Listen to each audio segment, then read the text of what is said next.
Hi folks, welcome to a very, very awesome Wednesday widget. I am here with Ryan. We are at the shop, and by the shop, I mean the shop, folks. This is freaking awesome. Take a look.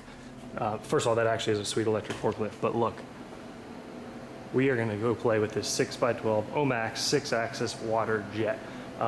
Things we aren't gonna play with today would be things like that awesome radial drill press, the old school machines. I had to laugh when there's a Randy Richard and Ray's Garage sticker inside this guy, which is we posted this on Instagram, the war finish. I thought that was kind of funny. And thanks for hitting the lights. Look at this cute Blanchard grinder. How awesome is that? Service grinder, the punch press or press brake. I mean, seriously, the one. We're in the Monkey Light Shiny shop for some of you guys that may recognize it. Holy smokes, 5-axis backstop CNC. I think it's like 250 tons. A little Morisiki lathe that isn't hooked up yet. The ones that are hooked up would be this awesome Haas SL20 SSY, and then this is the machine I was playing with all day yesterday, the M3 with with the 5-axis on it. We were doing some awesome 3+2 work on it. Super cool. So just super cool. I appreciate Ryan having me out here. Actually, check out the video description here. There's a link to his website for the work he does, as well as his Instagram and so forth. Let's make some Waterjet parts. So I had to laugh because in some respects, I don't really feel like I care that much about the cloud.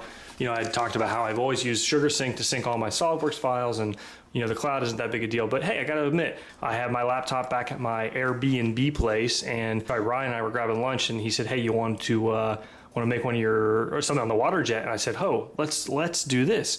Let's cut a set of clamp brackets, and we can do something cool. I think we'll probably end up auctioning them off for charity. We'll do a set that are made in this shop." Oh yeah, I looked right or so try to avoid those. What are the approximate dimensions of these? Two of the clamps are 6x3, and the others are like 4.5x3. The all four of them could easily fit in like that area. Oh really? Yeah, it's pretty small. Okay, so we gotta clamp it down. You do? No, seriously. Oh yeah. Okay, so on a plasma, I usually don't. Right, so the reason you have to clamp it down is because so the downward cutting force on the material is not very much. It's like only a few pounds, because it's really an abrasive action that's cutting through the material. Yeah. But you have this huge volume of water that's going to be upwelling from below. Oh, interesting.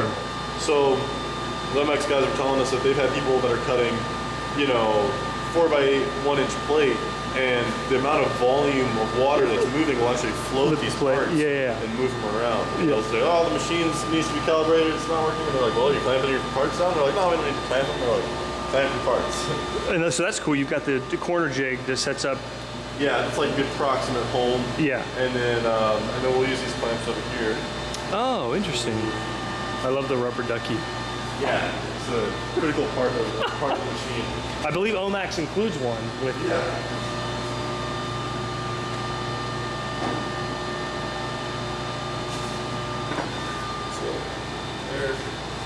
Again, you have to buy OMAX 4x4s. You cannot use regular 4x4s. Nice brand. Can you move that metal block over here?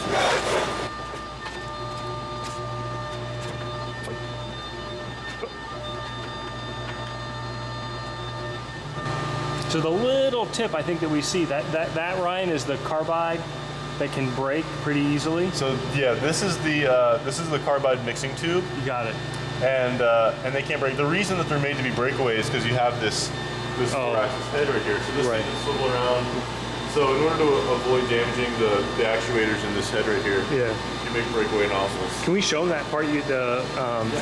So this thing is so cool. It's not just, it can do like cut compensation or taper compensation with the 4-axis, but you can also cut like legit just crazy parts, just mind-blowing. And we were looking at some of the raw material over here, and the kerf is just mind-blowing. Look at the lead in, folks. Look how tiny that is. You can see the pierce, and then the lead in, just freaking awesome. And Ryan was saying, you guys are comfortable holding a couple thou? Yeah, a couple thou. Yeah. So had to laugh. We actually didn't need the Fusion 360 Waterjet thing, which we have been using in our shop for the plasma cutting. We're just actually pulling in the DXF files. Okay, so we'll bring those in. Okay. So because of the nature of DXFs and importing them into different CAD programs, you always run a cleaning function. Got it. To close any gaps or like duplicate layers or something. Duplicate layers, Yeah, right. So Sweet. 21 duplicate entities removed. And then the next thing you do is go down here, select quality, and you select your quality 1 through 5. That your like your speed?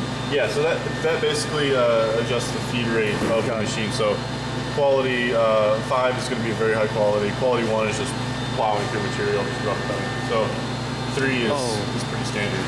So I'm going to go over here to lead ins and lead outs.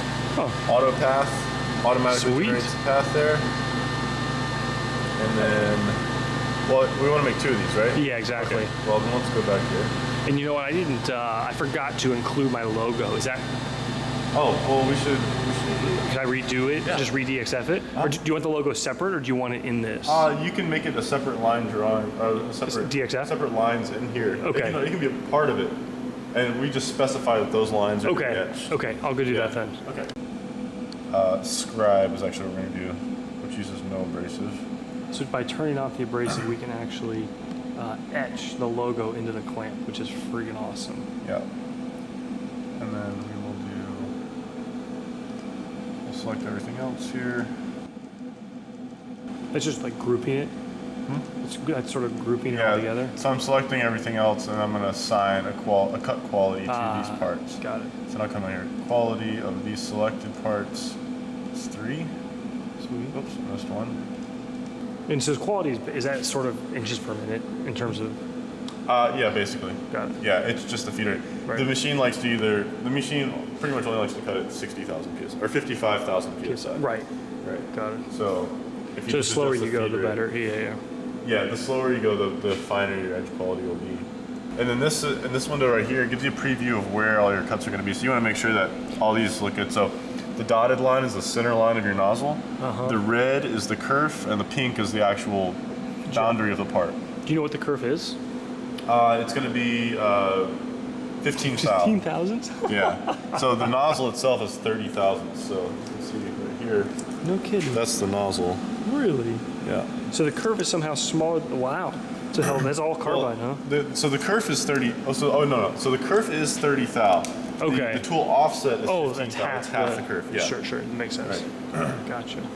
But there is a mini jet setup for this guy that has like I think it does have something like a 15 thou kerf or something like that. It's pretty small.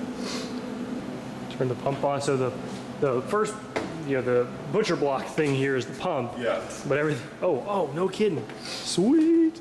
Look at that. Yeah. So this is the pump. It's got 3 different cylinders in there. Piston, pump, Yeah. displacement, and then you've got a series of filters just for final filtration. But it runs on tap water. Oh, really? Yeah. And everything behind Ryan is actually a refrigerant because you've got to cool down the water. Yeah, you have to cool the water so that the seals will seal. Otherwise, they get soft and you get blow by. This shop is just awesome.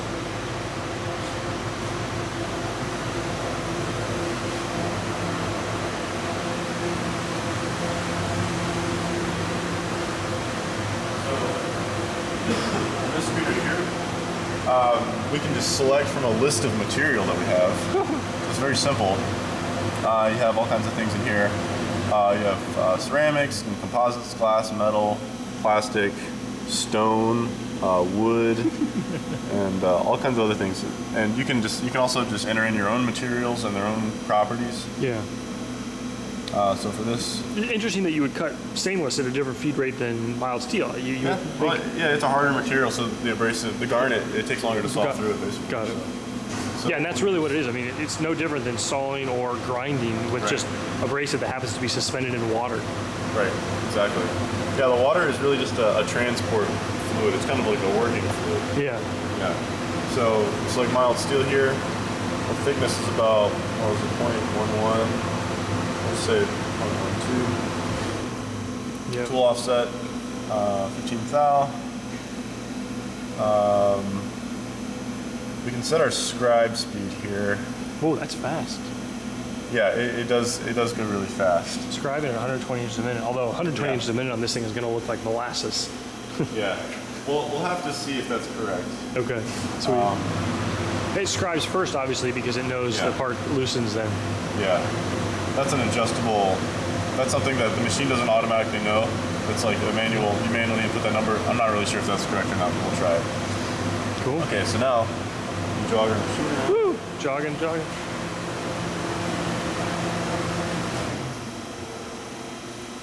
Actually, this material is a little bit thin.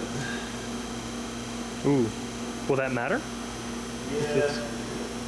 It doesn't do a touch off, does it? It doesn't do touch off, and because of that, you have to manually set the nozzle height. Oh. And so if the material is warped or anything, the nozzle will collide with material. And then what happens is it doesn't cut. The garnet jams in the nozzle, Oh, shit. and then it blows water back through the garnet feed tube. That kills And consumable. it stops it from tipping apart.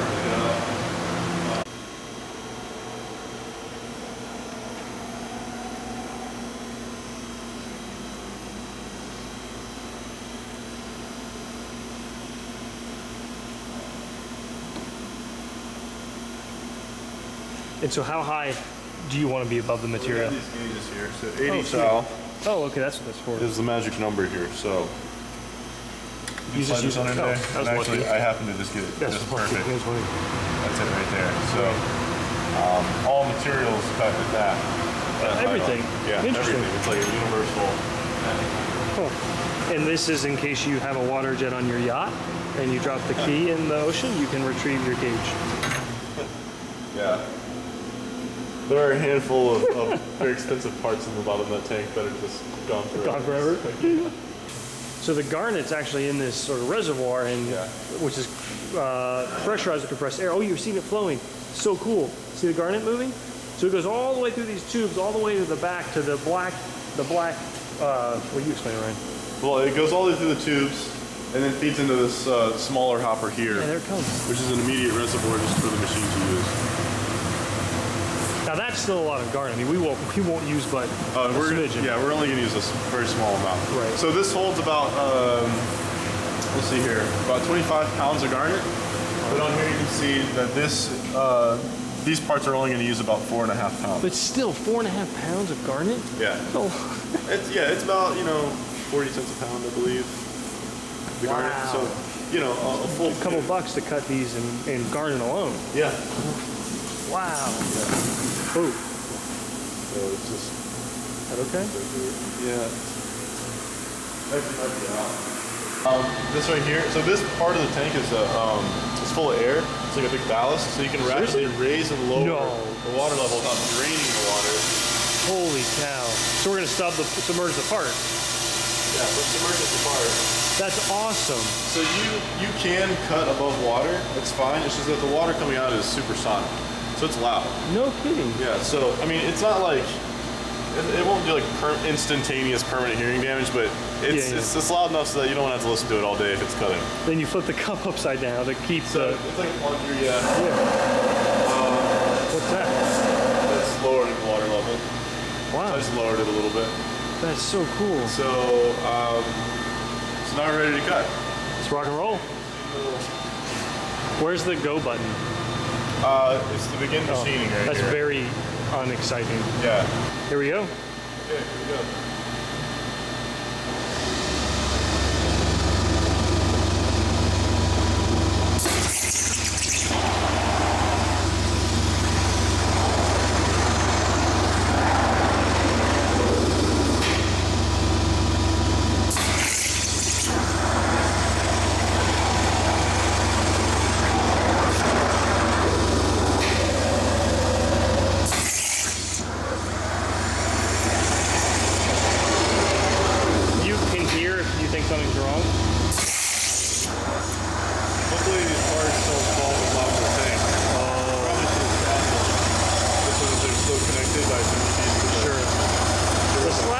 close over here.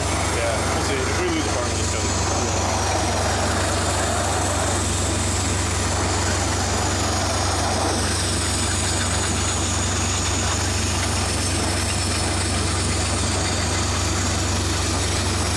Do you know what the incremental feed rate is?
Oh, that one is still there. Oh, good. So that one didn't take a swim in the drink. Sweet. There it is. Oh my God. Holy cow, folks. You can just tell. Oh, the edge is awesome. Oh, it cut on the wrong side of our hole. Huh? It's supposed to be a 3/8 inch hole.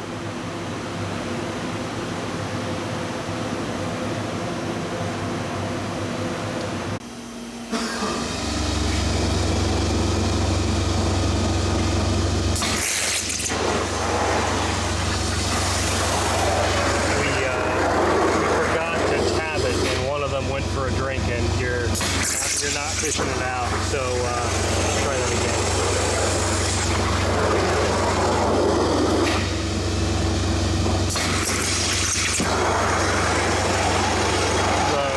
These things are amazing. The fact that you've got that air tank ballast to raise and lower the water level, so cool. Ryan was explaining you want to cut. Sorry, you cut submerged.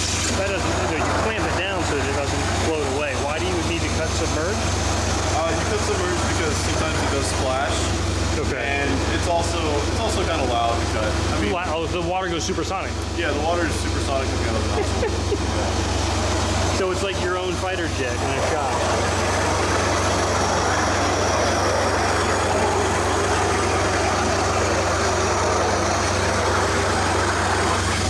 Fascinated with water jets, and you know, the first thing people usually say is they're expensive to run, and I was always wanted to understand more of that. And a good example, just generic term, is apparently garnet is about 40 cents a pound, and just cutting the 4 pieces here, which is probably less than 5 or 6 linear feet, I would think.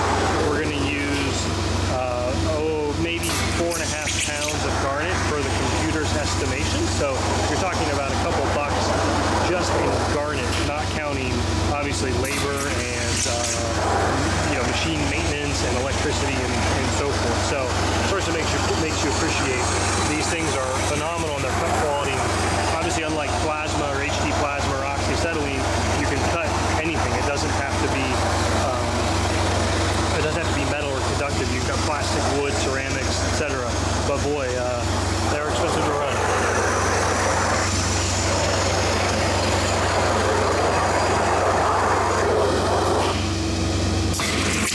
And will it lift the Z up pretty high to avoid collisions with parts that tip up?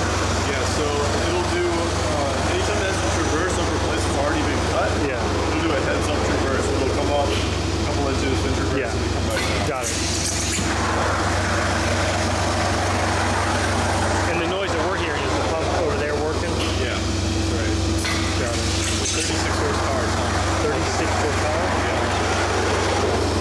Yeah, So it's running the electric meter too, huh? Yeah, right.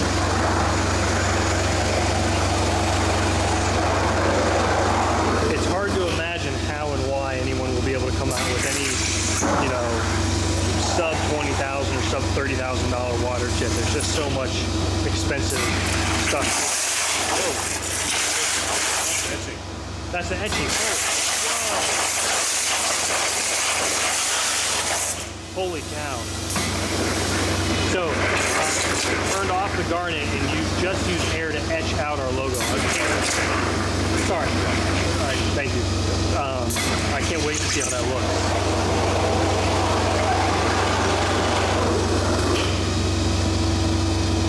When you're cutting though something super easy like a light foam or plastic or wood, you could just use water, right? Yeah, in fact, the food industry uses water jets a lot.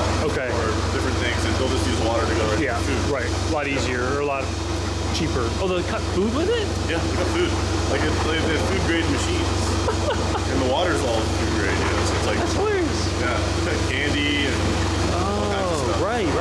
Huh, that's super interesting.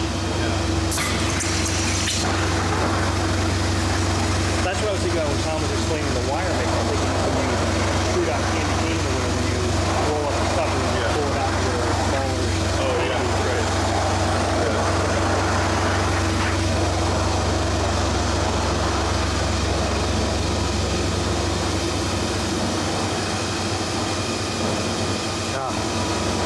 I was checking out their LED lights.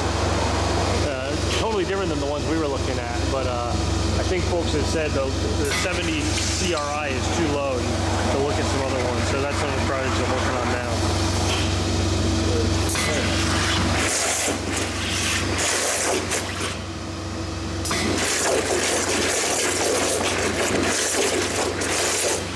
It's like it's waging a little war with parts.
Garden hose them off?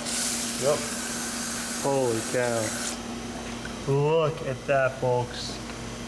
Okay, so how the tabs look like they're, 20 or 30 thou? Yeah. So these should just come right out. Oh, they will. Yeah. Sweet.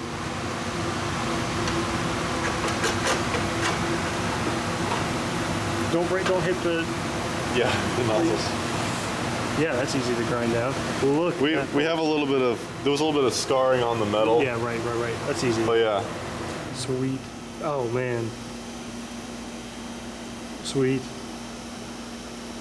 I think this one turned out a little bit better here.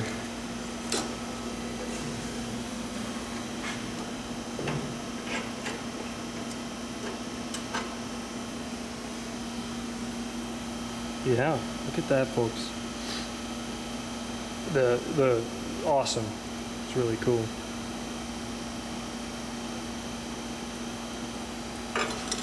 You Yep. can pick those up if you want. Yeah.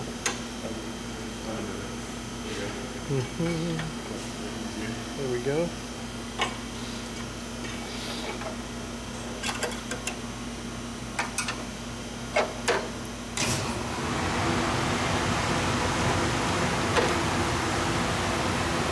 One, 2, 3, and 4. Sweet. So we are going to make these up into a clamp, and we're going to auction it off. So that should be fun. Thank you very much, Ryan. Ryan runs East Bay Waterjet. That's right. EastBayWaterjet.com, and his Instagram is Rye Machine. Check out the video description. Thanks a lot for having me out, dude. Thanks for having me.